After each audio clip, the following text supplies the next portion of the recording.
Bonjour à toutes et à tous et bienvenue dans la tour de commandement, l'endroit où on adore parler du commandeur. Ici Thibaut et je suis avec Aymeric. Un Aymeric fatigué, mais un Aymeric qui est là. Bonsoir, bonjour, ou peu importe l'heure à laquelle vous regardez ça. Il était fortement motivé.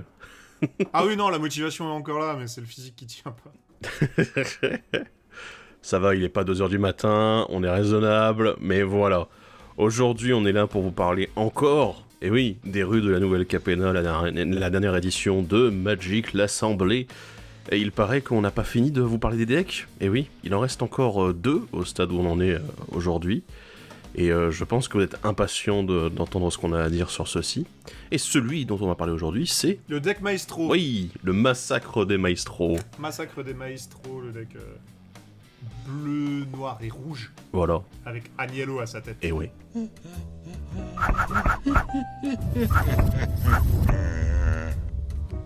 Et voici venir la phase de pub durant laquelle nous allons vous le rappeler d'aller nous suivre sur les différents réseaux sociaux, sur Facebook, sur Twitter et sur Instagram, pour avoir toutes les news, toutes les infos de la tour de commandement, savoir quand est-ce que les vidéos sortent, mais également savoir quand est-ce que nous réalisons les différents lives sur Twitch. Et si jamais vous ne pouvez pas assister au live, vous avez les archives de la tour de commandement pour voir les replays de ces live Twitch. Nous en profitons également pour remercier les tipeurs de la tour de commandement. Sans eux, rien ne serait possible, car ils nous soutiennent financièrement chaque mois ou ponctuellement et nous permettent de continuer à investir dans les différents projets de la tour. Donc un grand merci à eux, et si jamais vous souhaitez les rejoindre, c'est dans la description de la vidéo. Aujourd'hui, on va donc vous parler du massacre des Maestros, le deck bleu-noir-rouge de cette édition. Et il y a beaucoup de choses à dire, hein. Il y a beaucoup de choses à dire. On était en train de regarder juste avant de partir en enregistrement la liste, on était là. Ah ouais, il y a des trucs. C'est pas mal. Il est pas mal ce deck, hein. On va raconter des choses.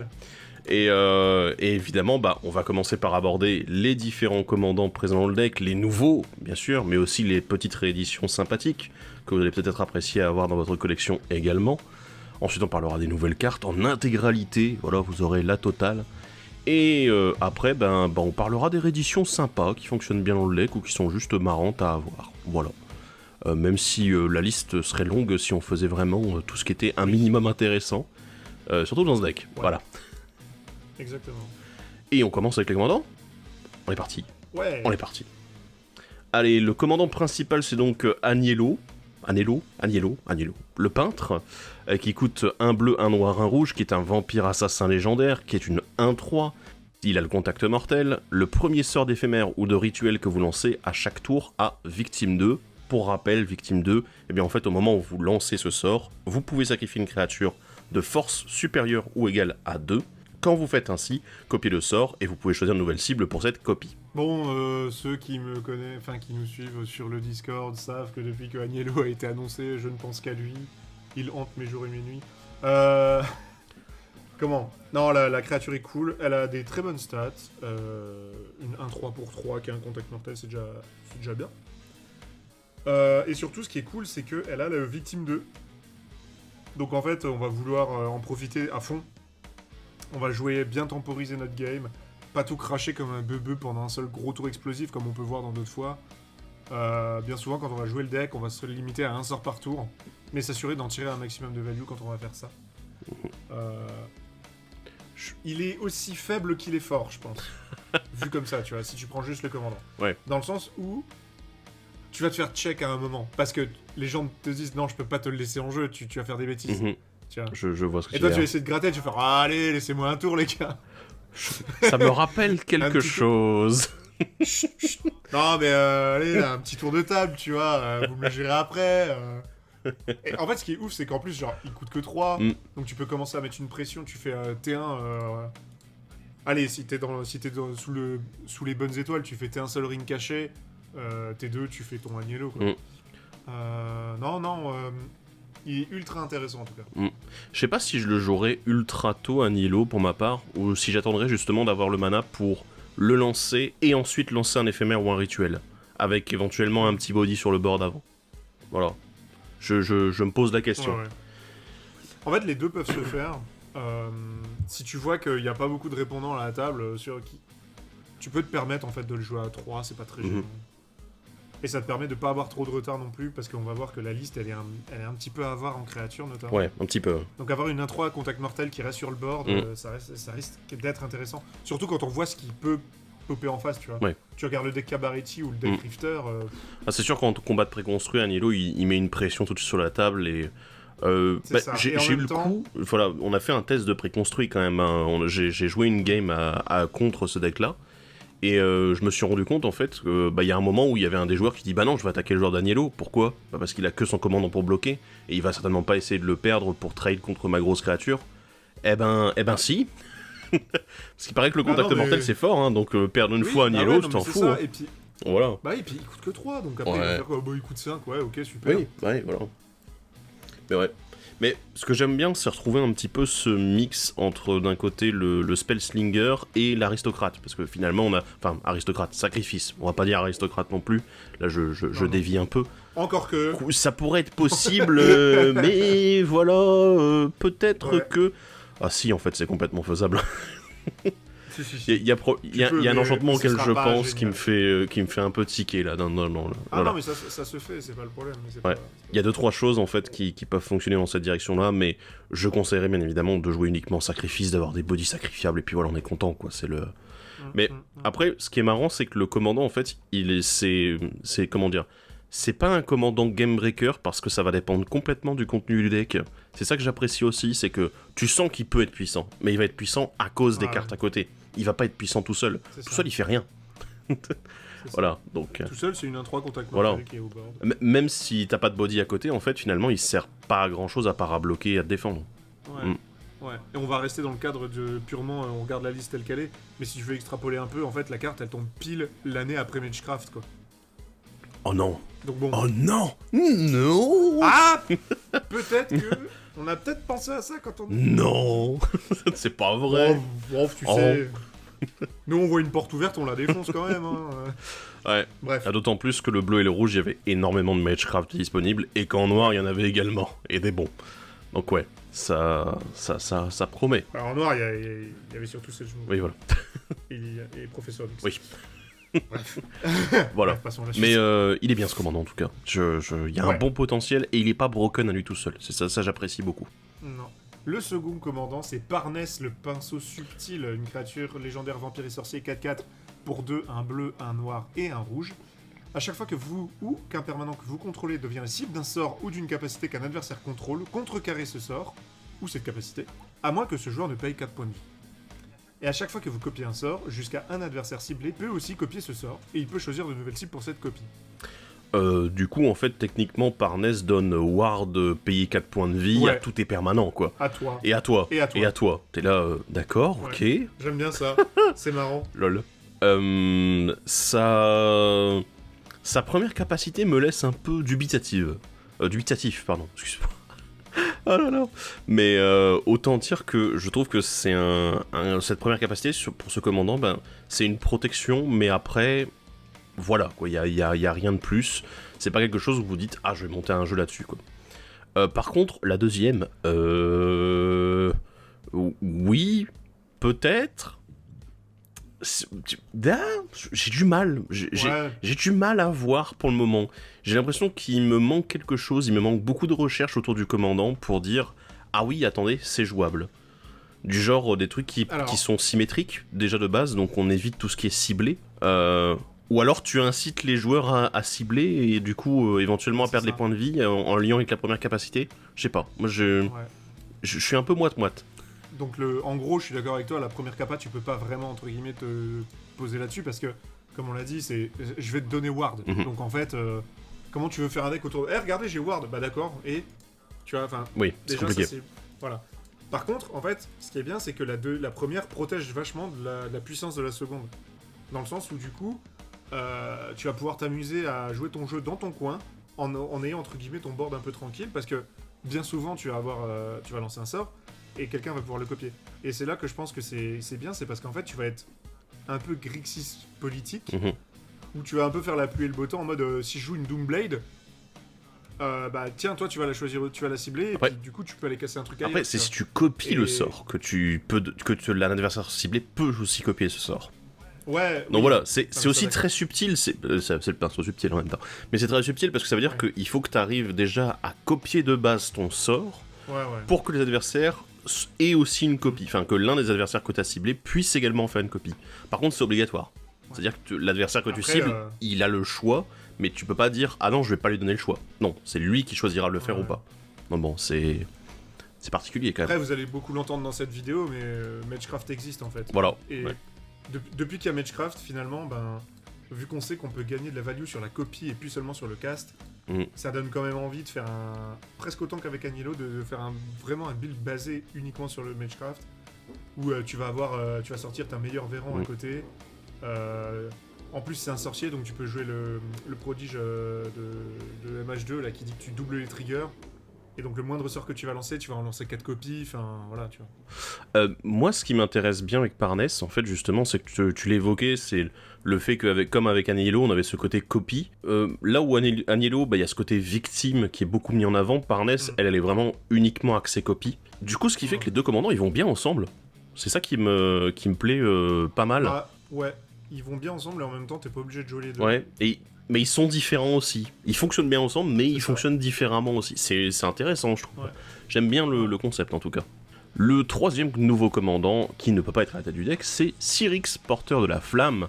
Une créature légendaire phénix, qui coûte 4, dont un noir et un rouge. C'est une 3-3 qui a le vol et la célérité. Au début de chaque étape de fin, si une carte de créature a quitté votre cimetière ce tour-ci, un phénix ciblé que vous contrôlez inflige un nombre de blessures égal à sa force à n'importe quelle cible. À chaque fois qu'un autre phénix que vous contrôlez meurt, vous pouvez lancer Cyrix, porteur de la flamme, depuis votre cimetière. Ouais, on a enfin un commandant phénix qu'on a le droit de jouer. Voilà. Non, en vrai, je comprends la hype qu'on a pu voir sur les internets au moment où Cyrix a été dévoilé. Étant un grand fan de la bicolorité Rakdos, celui-là, je le trouve vraiment faiblard. Ne serait-ce que parce que t'es obligé de lancer Cyrix. Enfin, c'est un peu chiant, tu vois. Si à la limite c'était il peut revenir à la fin du tour, ou il peut revenir à la fin de ta phase principale, tu vois, Ouais, un truc comme ça. Je vois ce que tu veux dire, en effet. Au début du combat. Même au début du combat, tu vois. Là, ça aurait pu être intéressant. Après, tu peux aussi t'amuser à jouer avec le côté juste une carte qui a quitté ton cimetière ce tour-ci. Tu vois, tu peux t'amuser à exiler des cartes depuis ton cimetière, donc voilà. Donc, dedans, tu packs aussi un Sœur Conrad et puis roule ma poule, quoi. Tu vois, tu commences à faire des trucs. Ouais, sachant qu'en plus, ça peut être un simple deck réanimateur aussi, en fait. Hein.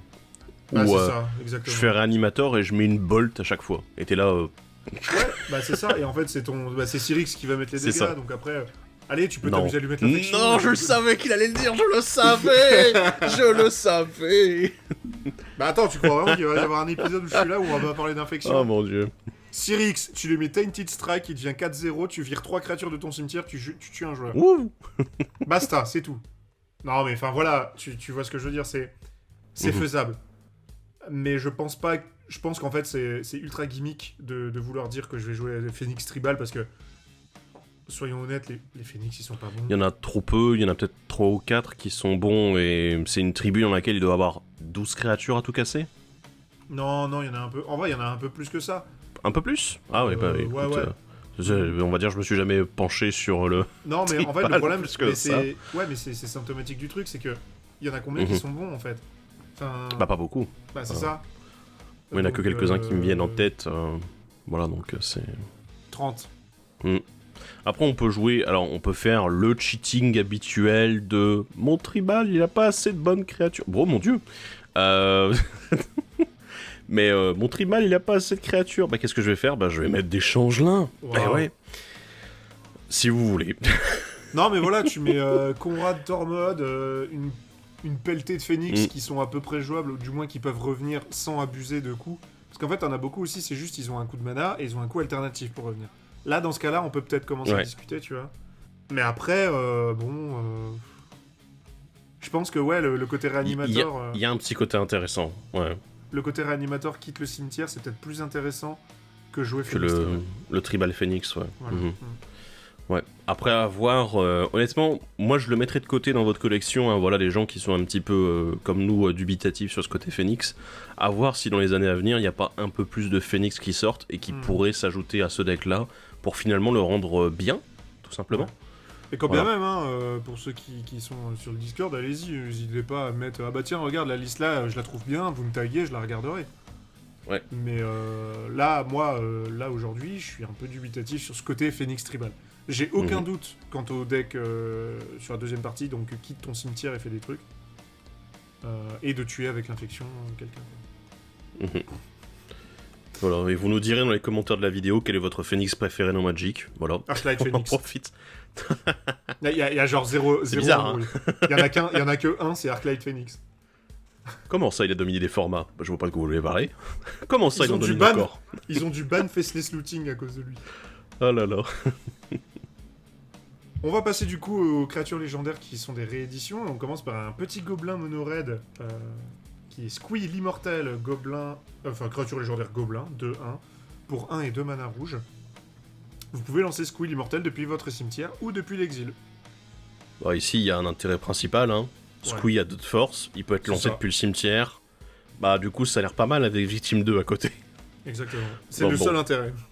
Ouais. Après, en dehors de ça, Squee, c'est quand même assez étrange parce que, surtout ce Squee-là, il a été quand même au centre de beaucoup de combos, un peu à la con, avec beaucoup de commandants à côté, quoi. C'est vraiment la créature légendaire qui est là pour sublimer les autres decks quand elle fonctionne très bien avec eux.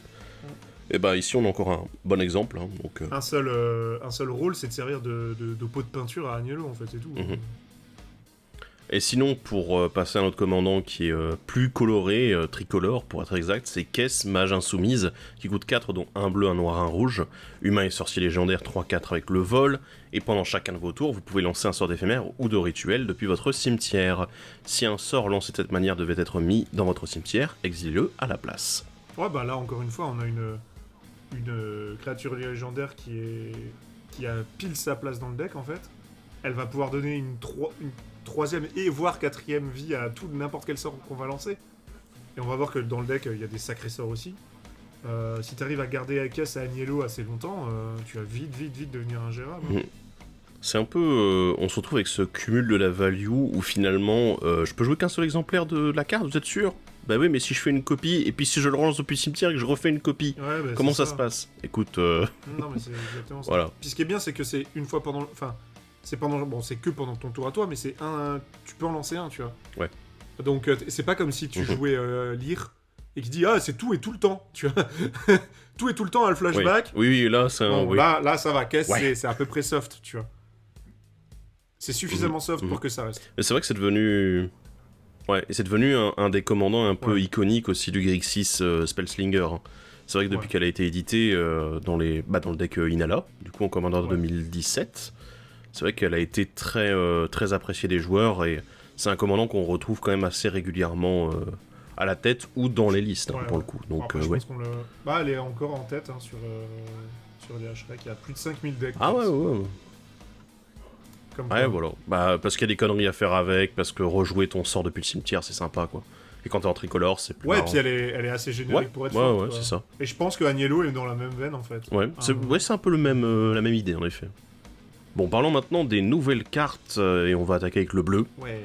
Et la duplication extravagante, un enchantement qui coûte 6 dont 2 bleus. Au début de votre entretien, créez un jeton qui est une copie d'un autre permanent non-terrain ciblé que vous contrôlez. Tu vois comme c'est chiant, Ristix te dit. Bah imagine, tu pourras pouvoir en faire 2. Ouais. Et après, t'en fais 3. Et après, Ouais. C'est le genre de truc, on sait très bien que ça va pas tenir sur la table, tu vois. Mais, on va quand même la paquer dans des decks en se disant, sur un malentendu, s'ils font pas gaffe... Ça passe. Bah, surtout sur un drop 6, où t'es là, tu te dis, allez, peut-être qu'il y aurait eu des menaces avant, c'est peut-être une des cartes lentes de mon deck, mais ils la verront peut-être pas venir. Ouais, c'est ça. Pourquoi pas? Non, mais c'est le genre de carte un peu sleeper où le mec à la fin, et puis tu commences à copier des trucs et ils font, ah ouais, non, mais c'est un peu tard là, non? Oui. Oui. Justement, ça va être un peu tard pour vous pour réagir aussi. Après, c'est pas non plus... C'est pas... on va se calmer. C'est pas extravagant. Non. Pardon. Mais il y a moyen de faire des bêtises avec, je pense. Voilà, j'ai pris le cas extrême. Hein. Ouais, mais moi il y a un deck dans lequel j'hésite à le mettre, c'est mon deck clone. Voilà. Ah, moi je l'ai mis dans Orvar. Oui, ou Orvar, oui, voilà. Mais tous les decks où tu veux des copies, des clones dans tous les sens, c'est possible que tu le mettes en te disant, ben voilà, en plus je permets de copier n'importe quel permanent, enfin non terrain, bien évidemment, parce que sinon ce serait un peu con. T'imagines le bleu qui se met à ramper de 1 land supplémentaire partout. Bah c'est ce que je fais avec Orvar. Oui, je sais, mais voilà, mais là... Je le vis bien, hein, t'inquiète. Oui, je sais. Mais voilà, c'est duplication extravagante. Moi, j'aime bien l'idée. Après, c'est sûr que c'est pas une carte extrêmement pétée, quoi. L'effet est fort, mais le fait que tu doives attendre le début de ton entretien, ça limite un peu les dégâts. Ouais. Sauf si tu doubles le nombre d'entretiens que tu as. Pardon. Bah, ça, ou même juste un bon vieux résonateur strionique, pour pas se faire chier. Oui, aussi, voilà. Copier les capacités déclenchées, c'est sympa. Et puis, on va pousser le truc un peu plus loin. Tu sais où moi je mettrais bien ça dans un Estrid ou Tuvasa, tu vois. Parce qu'ils font déjà tellement de mana, ces decks. Oui. Tu vas pouvoir packer tu vois, des petits doubleurs, des machins. Enfin, non, ouais, c'est... Je sais pas. C'est vrai que je me pose quand même la question, tu parles du résonateur strionique, mais t'imagines, tu copies un résonateur strionique avec la... Oups. Enfin, avec l'original, tu fais une copie de la capacité déclenchée, tu cibles le résonateur strionique avec la capacité, avec la copie. La copie se résout, t'as une copie de résonateur strionique, tu l'engages pour... T'es là, oh putain de merde. Stop. Tant que t'as du mana, tu fais des copies. T'es là, arrêtez. Bon, après, voilà, là, on est parti très loin dans le délire, mais... Voilà. Très loin. La carte suivante, c'est la contrefaçon parfaite. C'est un rituel qui coûte 3 et 2 bleus. Il a victime 3. Donc, au moment où vous lancez ça, vous pouvez sacrifier une créature de force supérieure égale à 3. Et quand vous faites ainsi, vous copiez ce sort. Vous pouvez choisir de nouvelles cibles pour la copie. Exiler une carte éphémère ou de rituel ciblée du cimetière d'un adversaire. Copiez cette carte. Vous pouvez lancer la copie sans payer son coût de mana. Waouh. Alors, ça dépend... Enfin, moi, je trouve ça très intéressant. Plutôt fort. Surtout avec le victime 3 à côté, t'es là. Sachant que... Il y a un truc à préciser. Vos sorts qui ont victime déjà sur la carte, bah, techniquement, si c'est le premier éphémère ou rituel que vous lancez à chaque tour avec Agnello, ils ont aussi le victime 2. Donc du coup, vous pouvez sacrifier une créature à 3 de force, sacrifier une créature à 2 de force, et du coup faire 2 copies. Oui. C'est là où ça devient con. Oui. Donc voilà, c'est assez drôle. Mais il faut avoir les créatures. Voilà, ouais, il faut avoir les créatures à côté. Surtout que Victime 3, c'est un peu compliqué quand même en comparaison. Là, tel quel dans le plateau, ouais. À 2 c'est faisable, à 3 c'est un peu plus compliqué. Sinon, le sort en lui-même, moi je l'aime bien, mais le problème c'est que ça va nécessiter aussi que les adversaires aient des éphémères rituels intéressants au cimetière. Alors après, un peu de rampe ou de la pioche en plus, ou peut-être un tutor, ça serait peut-être sympa déjà.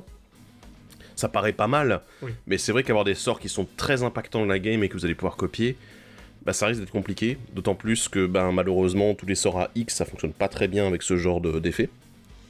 Parce que sans payer le coup de mana, du coup X égale 0, lol. Donc pas très intéressant non plus. Mais c'est à voir, je trouve ça sympathique, mais j'ai un petit doute quand même sur l'impact dans la game. Ça va dépendre pour moi trop de ce qu'on a en face. Exactement. Après, moi je me vois bien copier, tu vois, une connerie à la Jessica's Wheel. Un truc vraiment qui ait du sens, tu vois. Un truc qui te dise j'ai envie de payer 5 et de sacrifier une créature pour au moins copier ça une fois. Ouais. Après, je sais pas si on peut dire que Jessica's Wheel c'est une carte à la con, mais bon. C'est plutôt une carte. Non, carte à la con, sous-entendu une bonne carte. Ouais.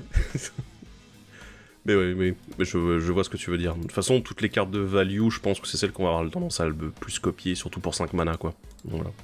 Et puis, il y a aussi un autre élément, on exile la carte. Donc ça veut dire aussi qu'on enlève l'accès à cette carte-là à l'adversaire en question. Ouais. Donc voilà. C'est presque dommage que ce soit un rituel, mais sinon ça aurait apporté trop de conneries. Oui. Snapcaster, en réponse, contrefaçon parfaite. Oups. Ça dérape. La carte suivante, c'est le concierge sinistre, ou la concierge sinistre, on va y arriver. Un humain et sorcier qui coûte 2, dont un bleu, c'est une 2-1. Et quand elle meurt, excusez-moi, donc on va la refaire, quand elle meurt, vous pouvez l'exiler et mettre 3 marqueurs temps sur elle. Si vous faites ainsi, exilez jusqu'à une créature ciblée et mettez 3 marqueurs temps sur elle. Chaque carte exilée de cette manière, qui n'a pas la suspension, acquiert la suspension. Donc pour chaque carte qui a la suspension, son propriétaire lui retire un marqueur temps au début de son entretien. Quand le dernier marqueur temps est retiré, il lance la carte sans payer son coup de mana, et les sorts de créatures ont la célérité. Bah c'est fun comme design, j'aime bien, ça colle bien avec l'idée du deck en plus, puisque bon, elle a 2 de force, donc elle va pouvoir s'amuser à victimer un truc. Et surtout, le truc qui est bien avec elle, c'est qu'elle va pouvoir revenir. Mhm. Quand elle revient, bah, on pourra revictimer avec. Ouais. Voilà, là, sa place dans le pack, c'est une petite gestion à la con. Tu vas pouvoir te gérer soit un truc chiant en face, notamment ceux qui ont les marqueurs boucliers, soit tu as un jeton un peu gros en face. Bon, ouais, non, elle est sympa. Mhm. En dehors du deck, bah, c'est un sorcier, du coup, dans Inala, tu vois, tu vas peut-être essayer Oh. de tricher avec. Oh, wait. Oh. Bah oui, parce que ça semble pas trop déconnant dans Inala. Bah, après, malheureusement, il y a un problème avec le jeton, c'est le côté... le truc, c'est que Ah ouais, non, bah tu laisse peux pas tomber, l'exiler. on oublie. Voilà, ça fonctionne pas très bien. Après, l'avantage, c'est que t'as quand même... t'as quand même une 2-1 qui revient régulièrement sur le board, que tu peux sacrifier sur d'autres effets, etc. En effet, moi, je suis d'accord avec toi, je l'aime bien dans l'idée du deck, et le Victime 2, hein, quoi, elle est parfaite pour ça. Ce que j'aime bien, c'est qu'elle me rappelle beaucoup le cycle, tu sais, des sorts, il me semble que c'était tous des rituels, qui se relançaient automatiquement en suspension derrière. Ouais. En fait, qui se remettaient en suspension pour se relancer, et après ils repartaient en suspension, et ça faisait une Ouais, boucle non, comme c'est ça. vrai. Voilà, on avait eu aussi, avec Strixhaven, on avait eu un bleu et un rouge en plus, qui était sympa dans le Prismari. Mais ouais, de la même façon, c'est vrai que la concierge, elle est sympa. Et aussi, enfin, quand même, le fait d'exiler une autre créature, c'est intéressant parce que vous pouvez le faire aussi sur vos propres créatures si elles ont des effets d'arrivée en jeu qui sont intéressants. Voilà. Et si vous manipulez un petit peu les marqueurs temps, ça peut le faire aussi. Ça a l'air d'être un des nouveaux trucs du bleu, de vouloir s'amuser à jouer avec l'exil de cette manière. Mhm.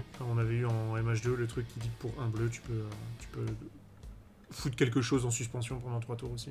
Ouais, c'est vrai. C'est sympa comme design, j'aime bien. Ouais. On arrive sur des designs un peu plus originaux qui sortent de l'ordinaire, donc ouais.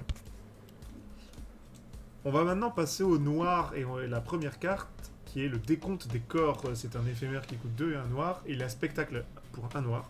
Donc vous pouvez lancer ce sort pour son coup de spectacle à la place de son coup de mana si un adversaire a perdu des points de vie ce tour-ci. Piochez une carte pour chaque créature qui est morte sous votre contrôle ce tour-ci.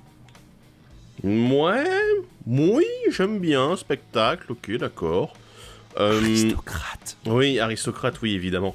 Parce que de toute façon, s'il faut que les adversaires aient perdu des points de vie, alors à moins qu'un adversaire ait attaqué plusieurs adversaires en même temps, dont vous, et vous ayez perdu une majorité de vos créatures, ça va être compliqué en fait. Donc aristocrate, ça a l'air de bien marcher, de très bien marcher même.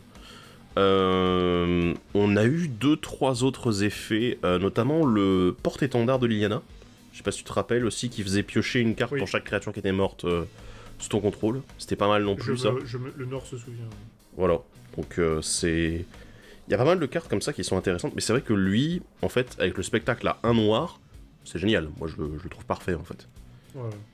Non, ouais, je l'aime bien, mais tu vois, j'arrive plus à la voir ailleurs que dans ce deck-là. Ouais. Du moins, j'ai moins de mal à voir son intérêt dans d'autres packs, tu vois. Typiquement, un deck Beledros, un deck, tu vois, un deck où tu vas pouvoir balancer du token au cimetière tous les tours, tu vois. Ouais. Ça peut te refiler une main de ouf en genre 2 secondes, quoi. Non, mais je suis d'accord. Ouais, après, si t'as des boucles de réanimation et de sacrifice comme ça aussi sur un même tour, ça peut être très fun. Parce que voilà, il compte le nombre de créatures qui sont mortes, il compte pas. Si c'est la même qui revient en boucle, il s'en fout. Pour lui, c'est toujours des créatures qui meurent à chaque fois. Donc ça augmente le compte aussi. Enfin, le décompte, du coup. Mais décidément aujourd'hui. Mais voilà, c'est. Je trouve ça assez sympathique. Après, là dans ce deck-là, je suis d'accord avec toi, il est pas trop à sa place parce qu'on n'a pas assez de créatures à sacrifier. Ouais, c'est le souci des nouvelles cartes en général. Ils profitent d'un deck et d'une mécanique pour dire ouais, ça va peut-être un petit peu dans les mécaniques. Là, effectivement, ça ira. Ça peut aller, mais tu feras rarement que de piocher plus d'une carte en fait. Enfin, tu vois. Je dis pas que c'est impossible, je dis juste que ce sera beaucoup plus rare que dans des cas où la carte avait été pensée pour un deck bien spécifique. Quoi. Du moins pour un type de jeu. La nouvelle carte suivante, c'est le détective obstiné, un humain et gredin 2-1 qui coûte 2 mana dont un noir. Quand il arrive sur le champ de bataille, surveillez 2, donc vous regardez les 2 cartes du seuil de votre bibliothèque, vous pouvez mettre n'importe quel nombre d'entre elles dans votre cimetière et le reste au-dessus de la bibliothèque dans l'ordre de votre choix. À chaque fois qu'un adversaire pioche sa 2e carte à chaque tour, vous pouvez renvoyer dans votre main le détective obstiné depuis votre cimetière. Encore pareil, hein, on a une petite créature sympa, elle a 2 de force, elle se sacrifie pour faire le taf avec Agnello. Le fait que les autres piocheront au moins 2 cartes par tour, je pense que c'est pas si rare au vu des decks qu'il y aura en face. Si vous jouez préco sorti de la boîte, bien sûr. voilà, il a tout autant sa place que l'autre qu'on a vu tout à l'heure, la concierge. Maintenant, en dehors du pack, bah, ça reste un Gredin. Gredin qui commence à être une tribu qui commence à être bien soutenue. Surveille, c'est bien. Tu peux le renvoyer. Bon, encore une fois, ça renvoie dans la main, ça renvoie pas en jeu, donc je suis taquin avec ça, mais moi je préfère quand une créature revient en jeu. Disons que c'est meilleur. Même si là ce serait vraiment fort, enfin... Ouais. Un joueur a pioché 2 cartes, ramenez-la depuis le cimetière, d'accord. Allez, bah je le resacrifie. Ah bah il y en a un autre qui a pioché 2 cartes. mais- Ah bah vas-y. Voilà, c'est mon... Disons que c'est mon côté vieux râleur qui arrive. Mais non, mais sinon la carte est très bien, en plus on peut surveiller 2, donc... Moi j'ai 2 choses à dire en fait. C'est dingue toutes ces créatures à 2 de force dans le deck. Non mais oui, mais je troll un peu. Mais ce que j'aime bien aussi c'est, on a vu Spectacle qui était de retour dans la carte d'avant, et ici on a surveillé. Et voilà, c'est un peu hors sujet par rapport à la carte, parce que le détective, j'ai rien à rajouter par rapport à ce qu'Amérique a dit. Mais c'est assez amusant de voir qu'en fait, il y a des capacités, des mots-clés en fait, qui reviennent d'autres éditions et qui mettent dans ces decks Commander. On l'a pas précisé durant les 2 premiers decks analysés, mais c'est le cas aussi. Et en fait, revoir des nouvelles cartes avec des anciennes capacités qui sont reprises, c'est très amusant en fait. C'est cool, parce que déjà ça rajoute aussi éventuellement, si tu veux faire des decks autour de ces capacités-là. Ouais, et je me dis que, tu vois, Spectacle, ça aurait pu être une capa dans Capena, en fait. Ouais, bah oui, complètement aussi. Ouais. La prochaine carte, c'est faire un exemple. C'est un rituel pour 3 et 1 noir. Chaque adversaire sépare les créatures qu'il contrôle en 2 tas. Pour chaque adversaire, vous choisissez un de ces tas. Chaque adversaire sacrifie les créatures du tas choisi. Entre parenthèses, les tas peuvent être vides. Et ouais, comme à chaque fois, ça précise que les tas peuvent en effet être vides. Alors, c'est marrant parce que je me suis tapé cette carte, et c'était assez politique, parce que justement, on était face à une situation où il y avait un joueur qui dominait complètement. Et malheureusement, je pense que faire un exemple, bah justement, il y a ce petit côté où mon expérience va un peu parler sur ce coup-là. C'est que faire un exemple, bah malheureusement, étant donné qu'il n'y a que la moitié des créatures... Enfin, souvent, il y aura que la moitié des créatures pour le joueur le plus menaçant qui vont être sacrifiées, et que forcément, il va essayer de splitter un peu les bonnes créatures et les... Enfin, de faire moite-moite, de les séparer entre les 2 tas. Vous n'allez pas pouvoir tout anéantir, quoi. C'est pas une vrasse non plus. Mais il y a ce côté politique qui nous a bien servi, en tout cas, où ça a été, bah écoute, on va mettre toutes nos créatures en même tas, et on est d'accord sur le fait que bah tu vas nous faire sacrifier l'autre tas. Voilà. Après, tu peux leur enlever, si tu victimises dessus, tu peux leur enlever les 3 quarts. Ouais, tu peux enlever les 3 cartes, ce qui est probablement le truc qui a été le plus envisagé avec Anilo, bien sûr. Mais... Ouais, moi, voilà. ouais, c'est vrai. En fait, sur le papier, c'est sympa. Mais je pense que dans les faits, ce sera beaucoup plus souvent décevant qu'autre chose. Pour 4 mana, bon, même si là, on passe par du sacrifice, donc c'est pas de la destruction, tu vois. Donc tu peux maroufler au-dessus d'indestructible ou d'autres trucs. Mais tu vois, enfin, pour le mana, je préfère jouer Damnation, simple. Ouais, c'est vrai. Même si toi, tu gardes ton board, mais Agnello, c'est pas un deck où t'as un board, en fait. Enfin... Je sais pas, c'est... Après, c'est pas un deck où t'as un board, mais c'est probablement un deck dans lequel tu veux garder le peu de board que t'as. Ouais. Est-ce que justement, ouais, t'en as besoin ouais, pour tes autres sorts oui. derrière. Donc ouais, ouais. Après, je pense que la situation que tu décrivais avec le victime 2 sur... Enfin, le victime sur faire un exemple, parce que du coup tu te dis, bah en fait je vais garder que la moitié de l'un de mes 2 premiers tas. Donc bon, ça commence à faire beaucoup de calculs pour les adversaires. Ouais, voilà, ça va faire calculer l'adversaire. Alors que, tu vois, pourquoi s'emmerder alors que tu joues fin de Vona, t'as ton ascension, t'enlèves la moitié du board en face, basta, c'est bon. Hop. C'est vrai. Non, mais le design, encore une fois, c'est une carte qui est pas inintéressante. Et par contre, si vous aimez bien donner des choix à vos adversaires, c'est très bien. Oui. C'est une bonne carte politique finalement. Ah ouais. Parce que en aucun cas t'obliges un adversaire à sacrifier d'une créature précise. Tu lui dis juste t'enlèves la moitié. Après, ça nécessite aussi pour le joueur qui lance faire un exemple de vraiment bien connaître le format et les decks qui sont joués en face, quoi. Ouais. Parce que quand tu fais un exemple, enfin, quand tu fais faire un exemple et que derrière tu te plantes sur les choix que tu fais, aïe. Oui, non mais. Voilà. Oui, bah voilà, lisez vos cartes. Quoi. Voilà. Bah, lisez les cartes adverses, hein, voilà. Surtout. Votre boulot, c'est bon. n'allez pas avoir un petit Thibaut ou un petit Emmerich sur votre épaule pendant que vous jouez, quoi. Non, j'ai pas prévu ce service encore. La carte suivante, c'est la gestion des déchets. Un éphémère qui coûte 3 dont 1 noir, qui a le kick pour 4 dont 1 noir, donc vous pouvez payer 4 de plus au moment où vous le lancez. Et vous exilez jusqu'à 2 cartes ciblées d'un cimetière unique. Si ce sort a été kické, à la place, exilez le cimetière d'un joueur ciblé. Créez un jeton de créature 2/2 noir gredin pour chaque carte de créature exilée de cette manière. Alors, la carte, quand je l'ai lue au début, je me suis fait ouais, ok. Et après, j'ai vu ce que ça faisait si je kickais. Et après, j'ai pensé à Ayara. Oh. Ayara et les rats. On est en sacrée parlementation pour vous trouver une place pour gestion des déchets. Mais encore une fois, ça dépend de ce qu'on va appeler votre méta local. Dans le sens où si beaucoup de gens jouent cimetière, je pense que c'est par chez vous, je pense que c'est une bonne carte à intégrer. Sinon, c'est peut-être un peu cher. Après, te dire que tu peux faire un 2/2 pour chaque créature que tu as exilée, c'est pas mal. Dans le deck là, tous les jours tu la joues et tous les jours tu la kicks. Parce que ça va te faire des 2/2, et les 2/2 c'est ce que tu veux faire avec Agnello. D'autant plus que Agnello, en fait, si tu kicks et qu'en plus tu victimes, tu vas exiler les cimetières de 2 joueurs, donc du coup tu fais autant de rats que les créatures dans les cimetières des 2 joueurs. Ça a l'air quand même un peu débile. Voilà. Mais du coup, ouais, je pensais l'intégrer éventuellement dans les decks, par exemple Anowon, le gredin, bien évidemment. Hein, parce que c'est typiquement le genre de deck où tu aimes déjà avoir des créatures qui vont les cimetières adverses, donc les exiler ensuite, ça paraît être une bonne sécurité pour éviter qu'ils reviennent. Quoi. Donc ouais. Je suis assez d'accord. Ça paraît pas mal. Et surtout qu'en plus, Anowon, il aime bien les gredins. Et c'est des gredins que tu fais sur la carte. Oui, bah voilà, non mais... C'est ça, en fait, ça fait des jetons de ta tribu.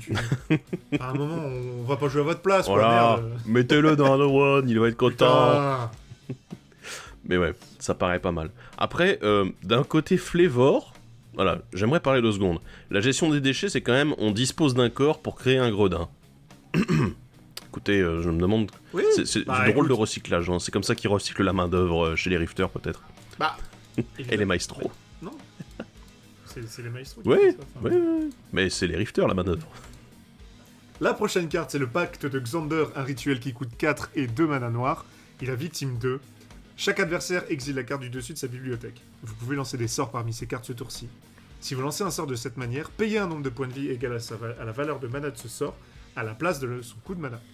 Aïe, j'ai un petit problème avec le pacte de Xander. J'aime bien ce qui est fait, mais c'est un peu random value. Ça m'embête.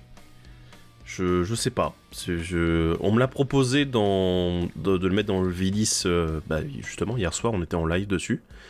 Et j'ai dit non. Parce qu'en fait, le problème, c'est que j'ai aucune façon de savoir si les cartes qui vont être exilées vont être un minimum intéressantes pour moi. Ouais. Et c'est le problème, quoi. Après, tu le copies 3 fois, c'est drôle avec un yellow à côté où t'as 2 bodies à sacrifier. Mais bon, pour peu que tu exiles plusieurs terrains, déjà, tu perds des cartes. Et bon, les sorts en points de vie, t'es là, t'as intérêt à être à un moment de la partie où t'as encore beaucoup de points de vie, sauf que le pacte Xander, il coûte 6. Donc bon, c'est... Je sais pas, il y a... Je sais pas ce que t'en penses, je serais intrigué de connaître ton avis. Je vais... Alors, dans le deck, je la trouve bien. Et sinon, je vais l'essayer dans Prosper. D'accord. Oui. Parce que tu seras rentabilisé, entre guillemets. Des bodies à 2 dans Prosper, c'est pas rare qu'il y en ait. Donc tu peux sacrifier une merdouille, tu vois. Tu peux le victime au moins une fois, quoi. Et encore, même si tu le fais pas, pour 6, t'enlèves 3 cartes. Dans Prosper, tu te rentabilises de 3 trésors. Bon, ok, tu vas perdre des points de vie, mais on s'en fout, quoi. Donc, c'est une des cartes qui a le plus attiré ma curiosité, on va dire, de ce deck-là. Donc, je vais l'essayer, puis je vous dirai quoi. Mais dans le deck, elle a complètement sa place. Hein. Dans Agnello, tu t'en fous tous les jours. Hein. Ouais. De toute façon, vous jouez ce deck-là, vous êtes là pour faire le spectacle. Vous n'êtes pas là pour avoir un plan de jeu contrôle de ouf. Hein. Vous êtes là pour faire des gros tours. Donc, oui, des gros plays, et puis voilà. Des gros tours à tous les tours. C'est ça. Après, voilà, c'est pour ça, moi, ça m'inquiète un peu dans d'autres jeux, quoi. Je me dis, en dehors de Prosper et Agnello, ça va être plus compliqué à jouer ailleurs, quoi. Oui.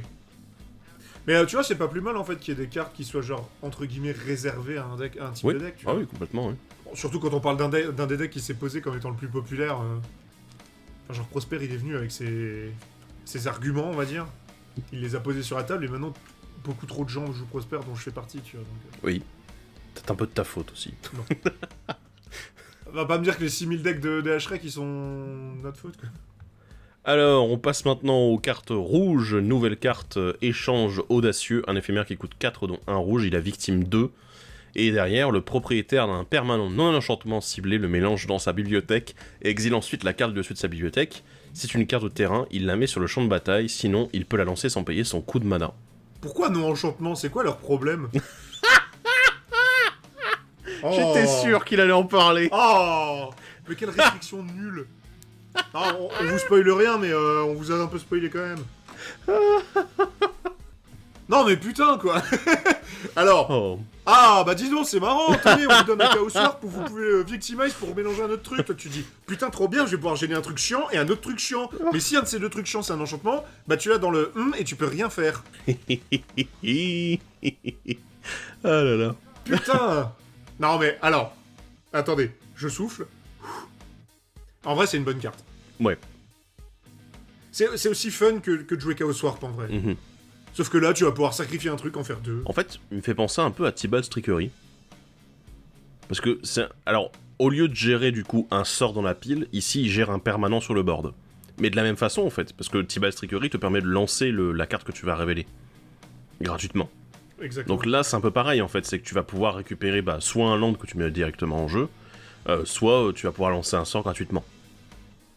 C'est un peu la même, hein. Ouais. Mais lui je trouve moins con que Tibalt's Trickery parce qu'il coûte 4. Voilà. Ouais, mais cible non-enchantement, c'est nul. Oui, mais voilà. Non-enchantement. En fait, genre, ils auraient pu mettre non quelque chose, je m'en fous, mais pourquoi non-enchantement? Tu vois, c'est ça, moi, ma... Parce que le rouge gère mal les enchantements, ça a toujours été le oui, cas. bah raison de plus, putain. Laissez-le. Ça aurait été un staple. Il gère les terrains, c'est bien, il gère les terrains. Ouais. Super. Le sel. Non, c'est pas du sel, c'est juste que... Merde. Vous verrez la table, probablement qu'elle sera sortie au moment où... Ah ouais? Où, voilà, Oh, bah, oui, non, parce que je suis une bête et que j'ai tendance à monter les vidéos en 2-2. Donc voilà. Mais voilà, donc... Vous m'encouragerez dans les commentaires si c'est pas le cas. C'est que je suis en train de décéder si c'est pas fait. Donc voilà, mais vous regarderez la table et vous comprendrez pourquoi. Ouais. Voilà, spoiler, oui, il y a un rapport avec cette carte et un enchantement, et oui, c'est moi qui joue cette carte. Voilà. Mais là, faudrait être un peu bête pour pas s'en rendre compte. La prochaine carte, c'est l'itération résolue. C'est un enchantement qui coûte 1 et 1 rouge. Au début du combat, pendant votre tour, peuplé. Le jeton créé de cette manière acquiert la célérité. Sacrifiez-le au début de la prochaine étape de fin. Alors, je suis un peu... Comment dire, toi t'étais pas trop content qu'il l'ait mis dans ce deck. Après moi je vois le pourquoi du comment. Ouais. Mais c'est vrai que le deck manque peut-être de création de jetons pour que ce soit vraiment super efficace dedans. Mais après l'idée d'avoir en effet la possibilité de créer un jeton qu'on va tout de suite sacrifier sur le victime 2, bah oui, en effet ça me paraît pas mal. Et puis surtout, alors, en dehors de ce deck là, je trouve qu'il est quand même pas mal du tout cet enchantement. Parce que peupler éventuellement une grosse bête en jeton et la sacrifier au début de l'étape de fin, bah pour 2 mana à chaque tour, ça paraît quand même pas mal.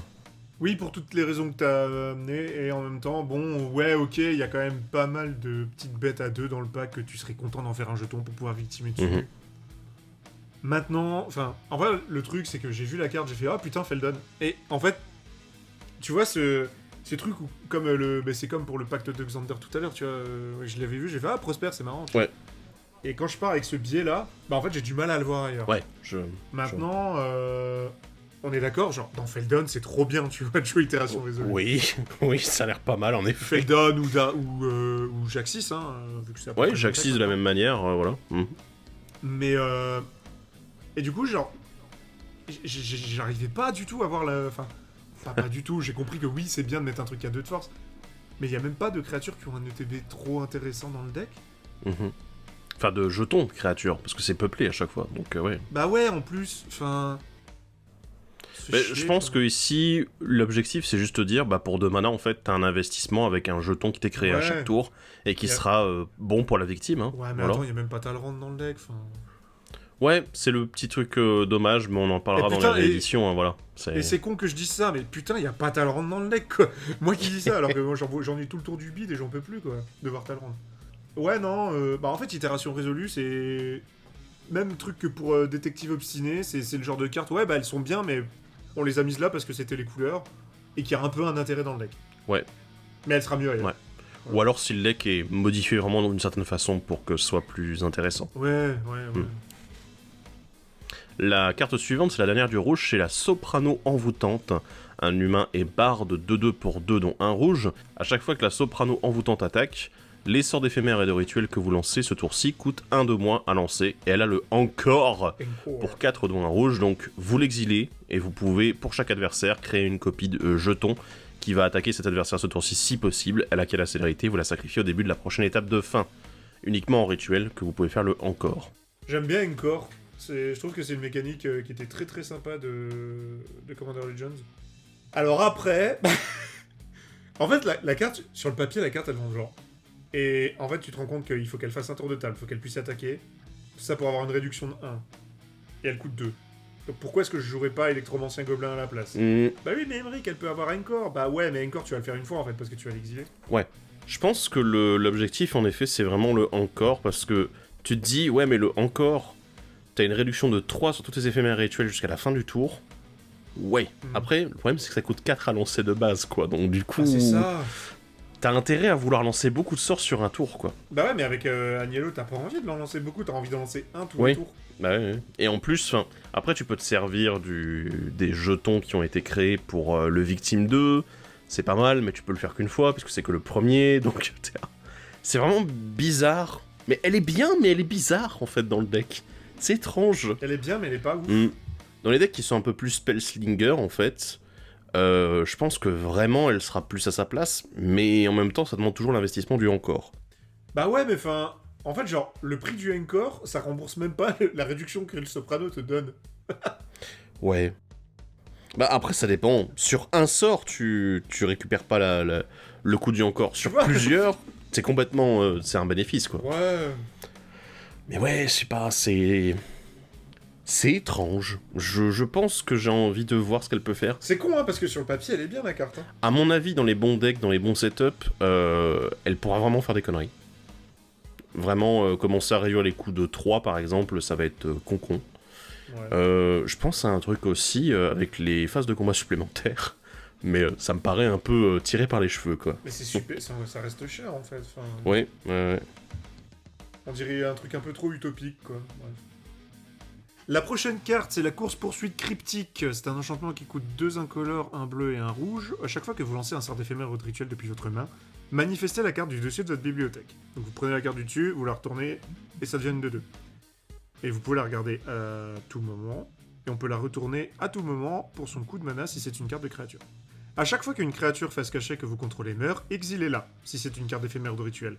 Vous pouvez lancer cette carte jusqu'à la fin de votre prochain tour.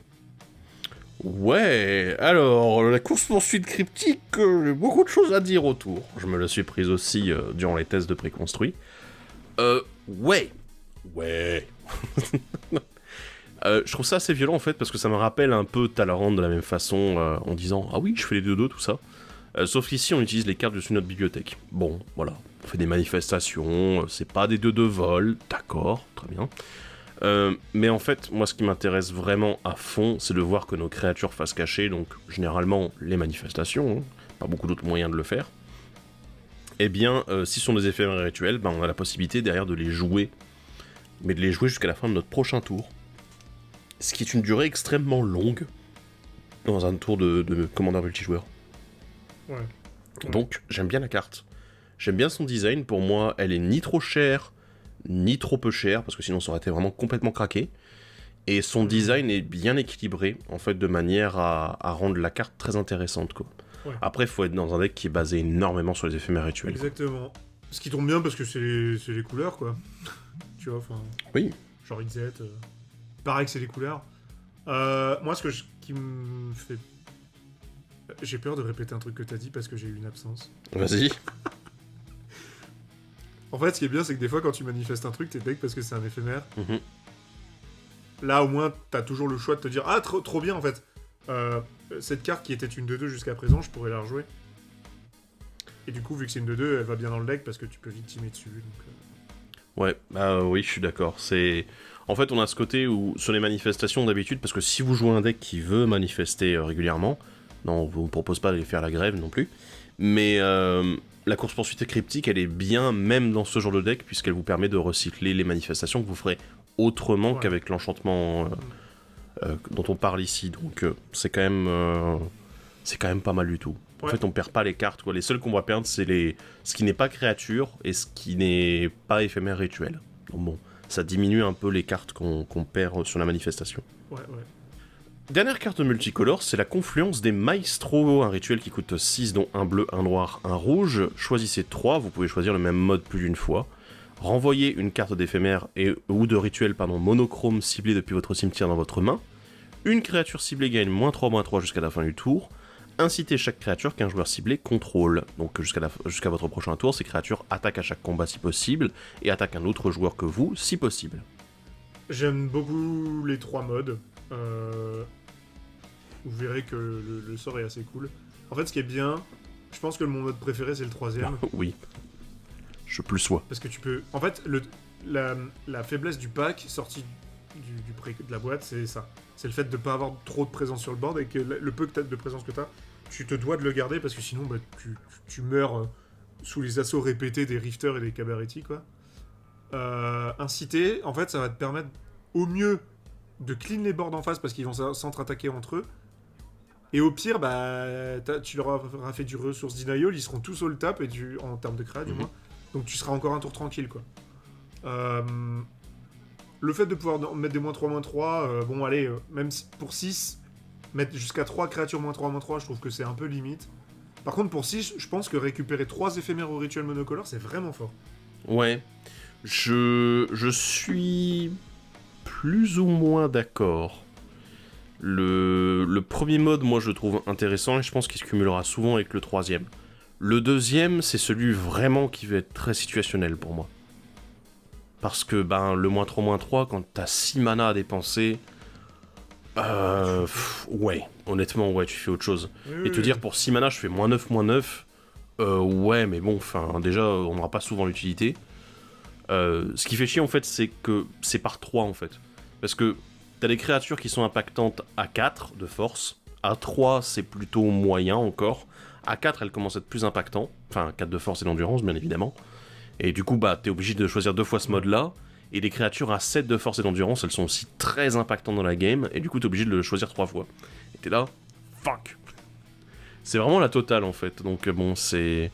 Je sais pas, cette confluence des maestros, elle m'inspire pas trop sur ce 2ème mode. Le 3ème, par contre, oui, je suis d'accord. C'est débile. Par contre, ce qui est drôle, c'est que le 3ème ne nécessite pas le victime 2, du coup, si tu veux le copier, t'es là, non, si tu veux faire uniquement le 3ème 3 fois, là, pas besoin de copier. Ouais. Ah oui, parce qu'une précision quand même, quand vous copiez un sort, vous gardez les modes que vous avez choisis sur le sort original.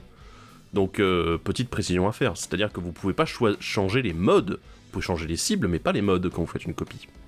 Voilà, c'est important de le préciser. Oui. Du coup, si vous voulez inciter les 3 joueurs avec victime 2, il y a un joueur de devoir inciter 2 fois. Ouais, voilà. Bon, c'est pas très grave. Ça va aller. Par contre, le truc qui est grave sur cette carte, c'est que c'est encore un rituel. Bah oui, mais c'est logique, hein. Bah oui, évidemment que c'est logique. Je vais go en réponse à ta phase d'attaque quand t'imagines l'enfer. Oups. Mais qu'est-ce qui se passe? Bah oui.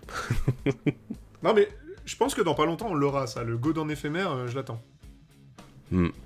Probablement. La dernière des nouvelles cartes, c'est un véhicule, c'est le boguet de contrebandier. Un véhicule 5/5 pour 4.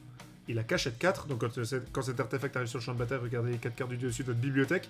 Exilez-en une face cachée, puis mettez le reste au-dessus de votre bibliothèque dans un ordre aléatoire. A chaque fois que le boguet de contrebandier inflige des blessures de combat à un joueur, vous pouvez lancer la carte exilée sans payer son coup de mana. Si vous le faites, renvoyez le boguet dans la main de son propriétaire. Pilotage 2. Hop, pilotage 2. Oh, c'est bizarre, ça me fait quelque chose. Bah dis donc. Ah bah alors. Est-ce que ce serait Non, pas fait exprès? bah oui. Non, pour faire des bêtises. petit peu, si, là, ouais. complètement. Ouais, ça a l'air pas mal du tout. Mais j'aime bien le design de la carte, honnêtement. Le côté, ouais, je dois juste toucher avec mon véhicule et qui se renvoie tout seul dans la main. Moi, je trouve ça intéressant, en fait, derrière. Ouais. Après, c'est vrai qu'en dehors de l'aspect cachette, t'es là, ben, il apporte pas grand-chose, en fait. Il a pas Il d'évasion. apporte pas grand-chose. Il a pas d'évasion. J'ai presque envie de Bon. dire heureusement. Après, Bon. si vous voulez jouer dans un deck véhicule, ça se fait. Oui. Il y a des cartes qui donnent le vol, par exemple. Ouais, Je ouais. pense pas à un certain amiral, par exemple, qui donne le vol. Ouais, mais enfin voilà, tu l'as dit en fait. C'est une bonne carte pour les decks véhicules, c'est tout. Oui. Là, c'est rigolo parce que oui, tu vas mettre un sort en cachette, donc tu vas piloter, et vu que tu vas engager ta créature qui a 2 de force, et donc tu vas taper un mec avec ton véhicule. Mm. Ah, regarde, c'était mon. Attends. Tu veux pas le jouer dans. C'était ma gestion ma gestion des déchets. Ouais. Bah voilà, je vais sacrifier ma créature, du coup je la copie. Enfin, oui. C'est rigolo. Tu veux pas le jouer dans Prosper? Pourquoi faire? Il a cachette, ça je lance depuis l'exil. Mais non, j'ai pas envie en fait. Moi je veux jouer des cartes qui soient bien en fait. Enfin, je sais pas. Voilà. Oh, la carte sympathique, quoi. Non, elle est sympa. Elle est sympa. Mais il en faut bien une qui soit une carte mauvaise, et ça, je crois que c'est une de celles que j'aime. Ouais. Ouais, c'est celle que j'aime le moins. Probablement, en effet. Bon, parlons maintenant des rééditions. Ouais. On a quelques rééditions sympas dans le deck. Bon, on va rusher un peu plus ici, hein. Vous ferez une petite pause si jamais vous voulez relire les cartes. Évidemment, comme on se base beaucoup sur les éphémères rituels, on vous en a choisi quelques-uns qui sont assez impactants, 6 d'entre eux. Même si honnêtement, on en a vu d'autres, on était là, attends, est-ce qu'on en parle, est-ce qu'on en parle pas? Alors, des petits cantrips sympas qu'on voit rarement réédités en deck commander, t'es là, pourquoi pas? Honnêtement, je vous invite à aller regarder plutôt la liste du deck, parce qu'il y a plein de choses intéressantes qui probablement vont vous faire dire « Oh, mais c'est cool et tout !» Oui, c'est cool, il y a plein de cartes cool dans ce deck. Ici, on va commencer avec les 3 premières, un peu de value, un peu de puissance aussi.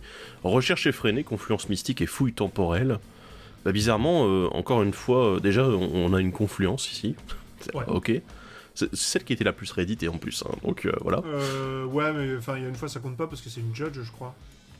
Il y a eu une judge de celle-là, je sais pas. Ouais. Voilà. Je sais qu'il y a eu la Time Spiral Remaster dans Old School, qu'il y a eu une version sur Battle Bond, elle y était, il me semble, de mémoire. Ah, peut-être, ouais.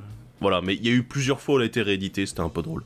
Mais en fait, finalement, c'est 3 sorts qui sont très intéressants à copier avec le Victime 2. Et qui sont tous les 3 éphémères en plus.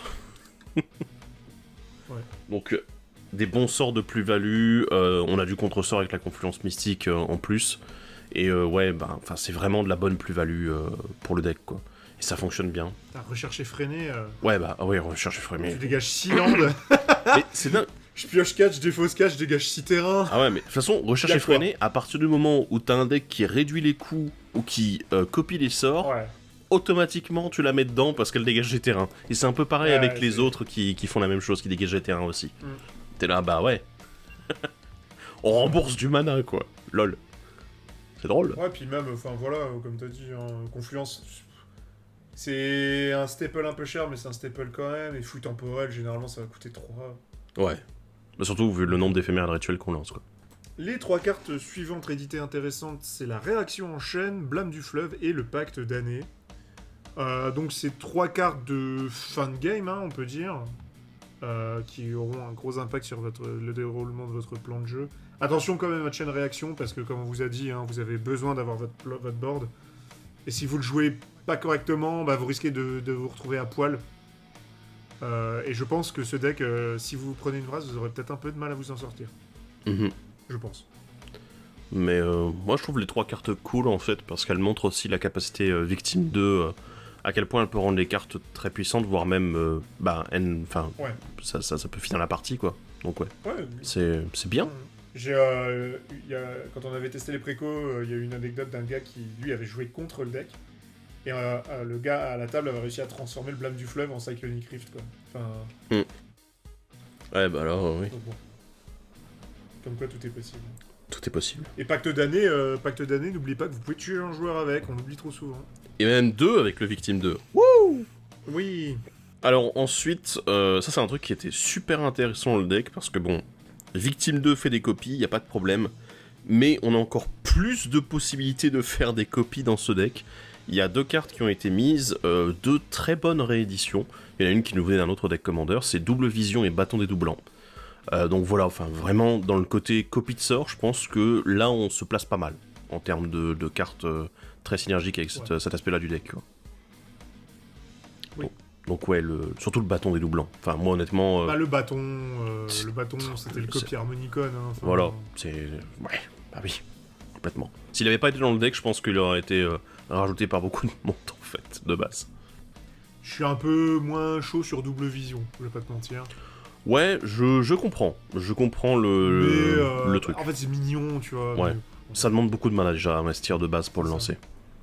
Mais bon... Et en parlant de cartes qui valent beaucoup de mana... Oui. Les dernières rééditions du pack, qui vont nous donner des petits bodies à sacrifier pour notre Agnello favori, c'est l'Armée des damnés, la cuve de mimétisme et le champion sanguinolent. Alors, truc amusant, quand on avait vu les listes, j'avais dit à des gens sur Discord, préparez vos cuves de mimétisme parce que vous allez en avoir besoin pour jouer Agnello. Wizard avait prévu le coup et ils nous l'ont donné. Armée des damnés, si vous jouez correctement, vous pouvez avoir vite fait 26 jetons, donc c'est pas trop déconnant. Oui. Et champion sanguinolent, il aura tendance à vouloir revenir assez souvent, mine de rien. On a mis le champion aussi pour parler d'un truc, c'est qu'il y a probablement d'autres cartes qui se réaniment plus simplement que le champion qui serait intéressante aussi. Exécration de sang. Oui, voilà. Ou le traître du néant, je sais plus. Nether Traitor, je sais plus comment il s'appelle en français. Mais ouais, c'est des trucs... C'est des trucs qui paraissent plus intéressants en fait, parce que mine de rien, le champion sanguinolent, il a ce petit défaut, c'est qu'il faut avoir attaqué ce tour-ci. Mais vous pouvez le renvoyer sur le champ de bataille plusieurs fois durant le même tour à partir du moment où vous avez attaqué. Donc c'est drôle. Oui. Alors, pour ceux qui comprendraient pas pourquoi est-ce que la cuve est dans le deck, vu le peu de créatures qu'il y a dans le deck, parce que je pense qu'on a, de mémoire, on a 14 créatures dans le deck actuellement. C'est ça. Plus le commandant. Et le commandant, on veut pas le sacrifier, bien évidemment. La cuve de mimétisme, elle est là surtout pour copier des créatures adverses et avoir des créatures adverses qui meurent avec 2 de force. Oui, ça paraît pas mal, surtout qu'il y en a qui ont des bons OTB, il paraît. Ouais, ça peut le faire, quoi. Allez, un petit bilan de ce deck du Massacre des Maestros. Qu'est-ce que tu en penses, toi, Emmerich ? Je le trouve très consistant. Mais tu vois, contrairement à d'autres packs, il n'y a pas une grosse carte qui dit ouais, en fait, c'est cette carte qui rend le pack broken. C'est un pack haut dans la moyenne, mais pas, tu vois, par la répétition des effets, par la capacité qui est mise en avant, hein, la copie de sort, par le Victimize. Ouais, c'est un deck qui mérite. Par contre, je pense pas que ce soit un deck si facile que ça à jouer. Non, je pense pas non plus. Comme souvent, hein, les decks Spellslinger, c'est pas les plus simples à prendre en main. Mais il y a de moyens de faire des plays assez funky pendant vos tours. Et pendant le tour des autres. Ouais. Je pense qu'on peut le qualifier de deck niveau 6, hein, encore une fois. C'est préconstruit. Les 2 premiers, on a été assez d'accord pour partir là-dessus. Et c'est vrai qu'ici, on a ce côté très synergique avec la qualité des cartes. Il y a quelques cartes qui sont un peu, tu te dis, mouais, je vois l'intérêt, mais il y a mieux qui existe, quoi. Mais en fait, tout reste dans ce côté très synergique, global. Et comme tu dis, il n'y a pas forcément de gros spells, mais tous les spells ont leur intérêt, en fait, leur attrait dans le deck.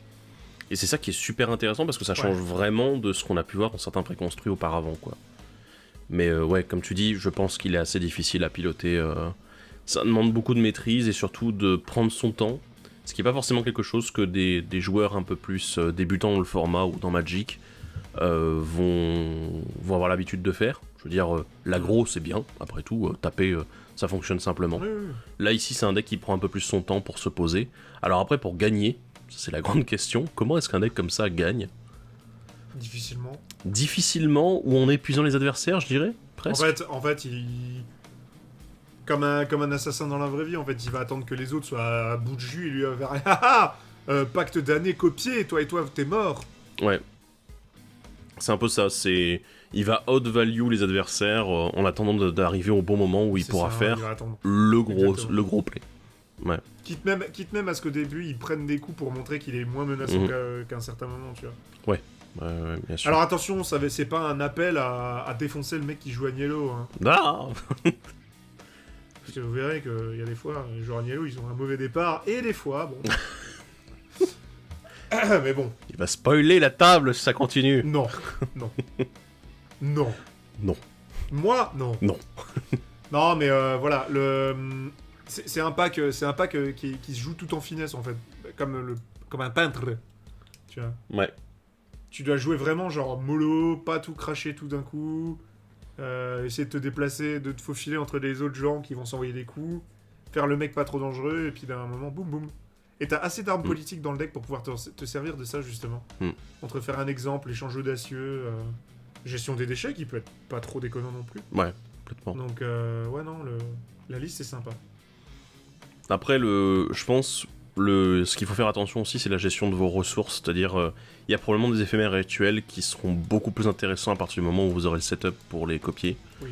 Parce que si vous commencez... Enfin, on parlait tout à l'heure de recherche effrénée, par exemple, qui est beaucoup mieux à partir du moment où il est copié. Bah oui, c'est le genre de carte où les balancer comme ça, malheureusement, vous perdez des ressources qui pourraient être très impactantes à l'instant T, en fait. Surtout pour conclure une game. Donc voilà. Oui. Peut-être garder certaines des ressources qui paraissent vraiment très puissantes dans la bonne situation avec Agnello. Oui. Bon, et ben voilà, on est arrivé au bout de ce deck, Maestro, qui encore une fois se sort avec une bonne note et fort apprécié de l'équipe. Écoutez, j'espère que ça vous a plu. J'espère que vous avez également des commentaires à faire, des cartes que vous aimez bien dans le deck, qui ont été rééditées, voilà. N'hésitez pas à en parler, des interactions que vous avez vues déjà en game avec ce deck-là. Voilà, on attend un petit peu vos commentaires, vos retours là-dessus. Et du coup, bah, on se retrouve dans le prochain épisode qui s'attaquera au deck Obscura, le dernier enfin des rues de la Nouvelle Capenna. Et bah, d'ici là, on se retrouve un petit peu partout sur les réseaux sociaux pour suivre les 20 in, 20 out que Ulysse et Emmerich nous ont concocté. Et voilà, on attend ça avec impatience. Sur ce, à la prochaine, salut à tous, bye bye. Au revoir.